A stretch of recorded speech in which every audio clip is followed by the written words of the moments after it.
எபேசியர் 1:19 கிறிஸ்துவை மரித்தோரிலிருந்து எழுப்பி அவரிடத்தில் நடப்பித்த தமது பலத்த சத்துவத்தின் வல்லமையின்படியே விசுவாசிக்கிறவர்களாகிய நம்மிடத்திலே காண்பிக்கும் தம்முடைய வல்லமையின் மகா மேன்மையான மகத்துவம் என்னதென்று நீங்கள் அறியும்படிக்கு. ஆமென். The incomparable greatness of his power that is at work in you. Amen. அதான் எழுதிருக்கு பைபிள்ல, இங்கிலீஷ் பைபிள்ல. The incomparable power of God that is at work in you. அந்த வல்லமை உங்களுக்குள்ளே கிரியை செய்வார். 3 காரியம் பார்த்துட்டே வரோம். ஆமென். ஃபர்ஸ்ட் பார்த்துட்டோம், உங்களுடைய அழைப்பினுடைய மேன்மை என்ன. 2வது பரிசுத்தவான்களிடத்தில் இருக்கிற மகிமையின் ஐஸ்வர்யத்தின் நம்பிக்கை. 3வது உங்களுக்குள் தேவன் நடப்பிக்கிற மகா மேன்மை, மகா மகத்துவத்தின் வல்லமை. The incomparable greatness of his power. சொல்லுங்களேன், the incomparable greatness of his power that is in you. உங்களுக்குள் இருக்கிற incomparable power, உங்களுக்குள் இருக்கிற mighty power, உங்களுக்குள் இருக்கிற glorious power. ஹல்லேலூயா. யாருடைய அந்த பவர்? ரிசரக்ஷன் பவரை பத்தி பேசுறாரு.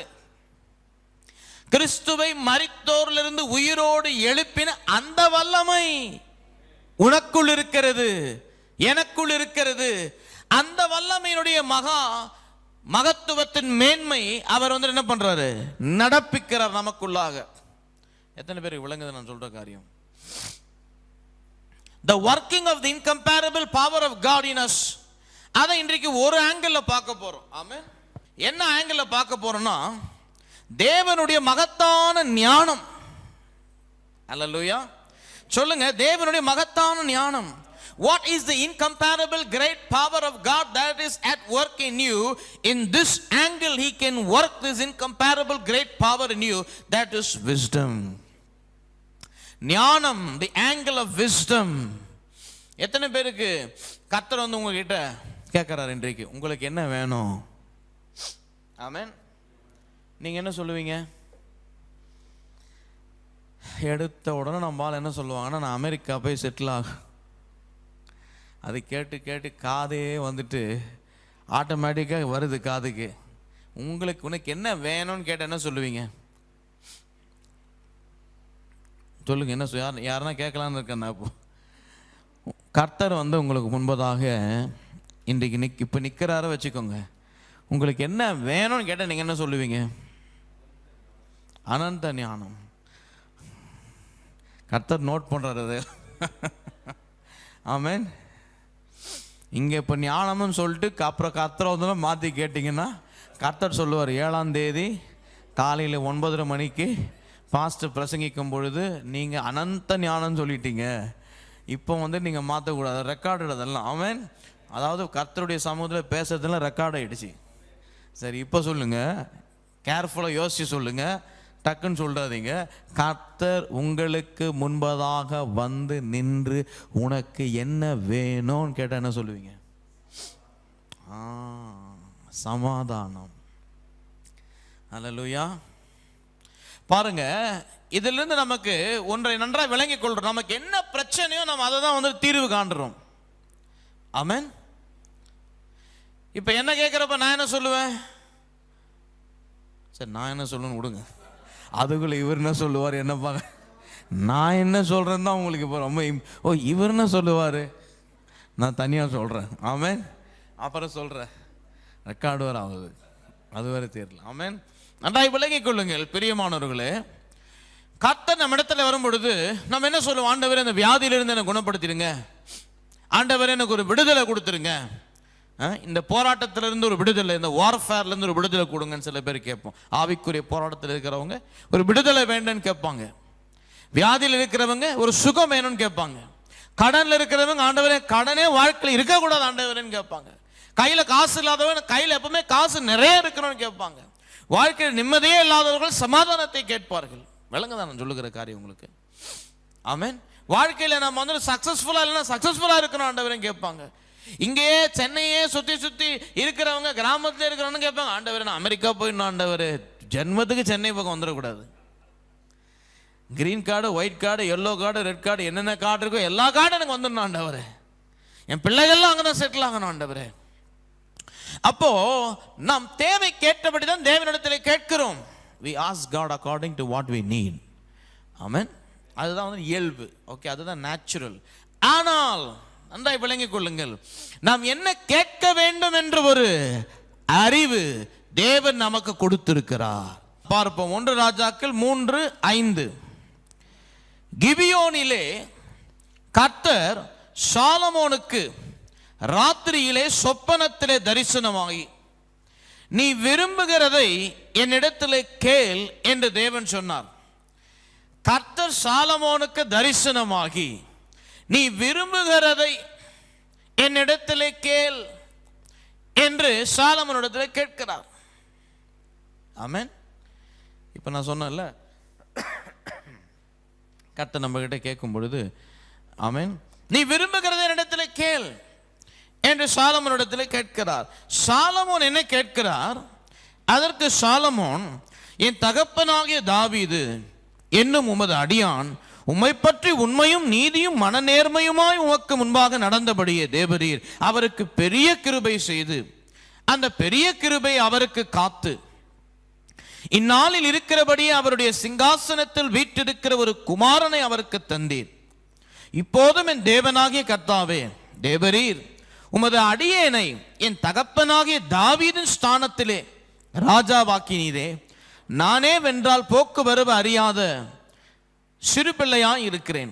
நீர் தெரிந்து கொண்டதும் ஏராளத்தினால் எண்ணிக்கைக்கும் அடங்காததும் இலக்கத்திற்கு உட்படாததுமான திரளான ஜனங்களாகி உம்முடைய ஜனத்தின் நடுவிலே அடியேன் இருக்கிறேன்.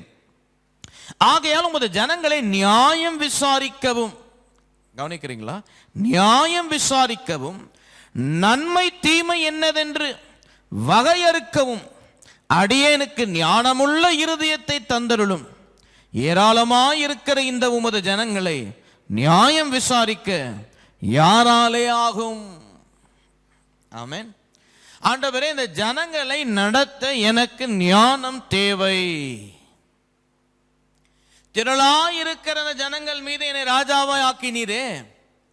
இந்த ஜனங்கள் மீது ராஜாவாய் நான் இருக்க வேண்டும் என்றால் நன்மை தீமை என்ன என்பதை நான் விளங்கிக் கொள்ள வேண்டும். 1. 2வது, இந்த ஜனங்களை நடத்துவதற்கான ஞானம் எனக்கு தேவை ஆண்டவரே.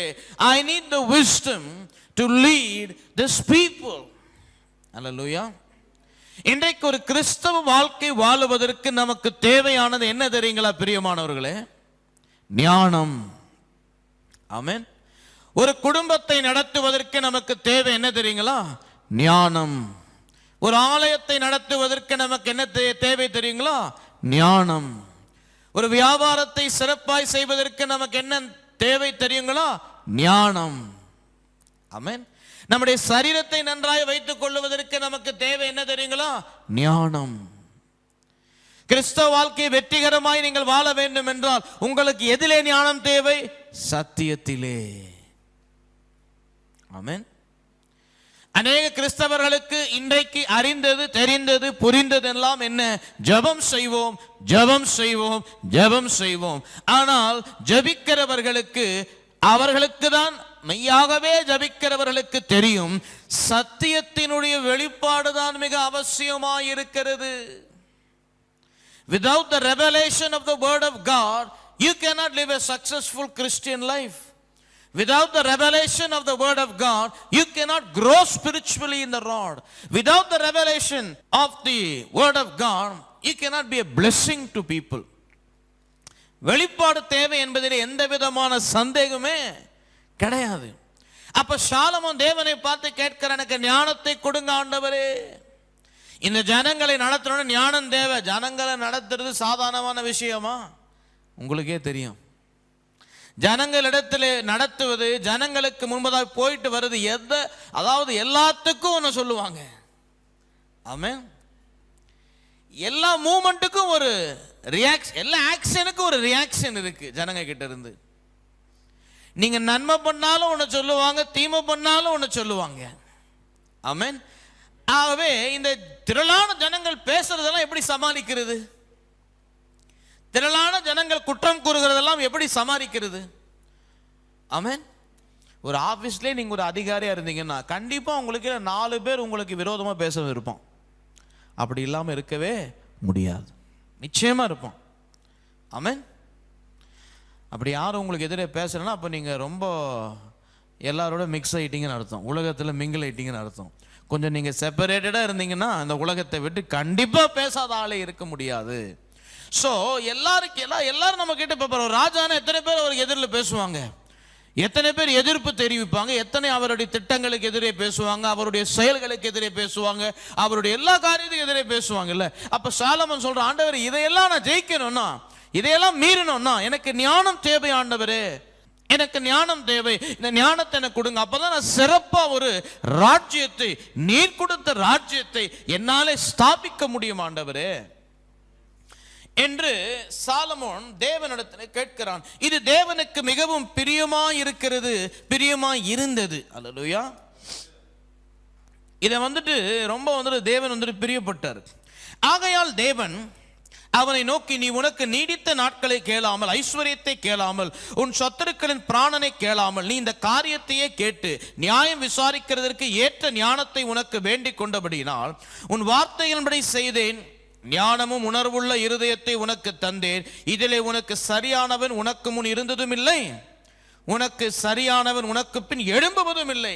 அப்பேற்பட்ட அனந்த ஞானத்தை தேவன் சாலமோனுக்கு கொடுத்தார். அவனுக்கு முன்பதாகவும் பின்பதாகவும் அப்பேற்பட்ட ஞானம் யாருக்குள்ளும் இருந்ததும் இல்லை, இருக்க போவதும் இல்லைன்னு சொல்லிட்டாரு. Amazing wisdom, great wisdom, glorious wisdom, abundant wisdom, excellent wisdom என்ன பண்றாருங்க, கொடுத்துட்டாரு. யாருக்கு? சாலமோனுக்கு. ஏன்னா தேவனிடத்தில் பர்ஃபெக்ட் ஆனதை கேட்கிறான். அதை தான் பவுலும் சிறுசபைக்கு சொல்லுகிறார், ஞானத்தை கேளுங்கப்பான்னு சொல்றாரு. ஆமென்.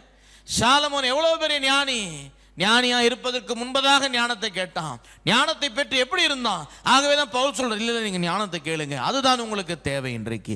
You need wisdom, I need wisdom, we all need wisdom in our areas of our life. Hallelujah. If we will have the wisdom, we will be a great success. If we will have a wisdom, we will be safe and protected. Amen.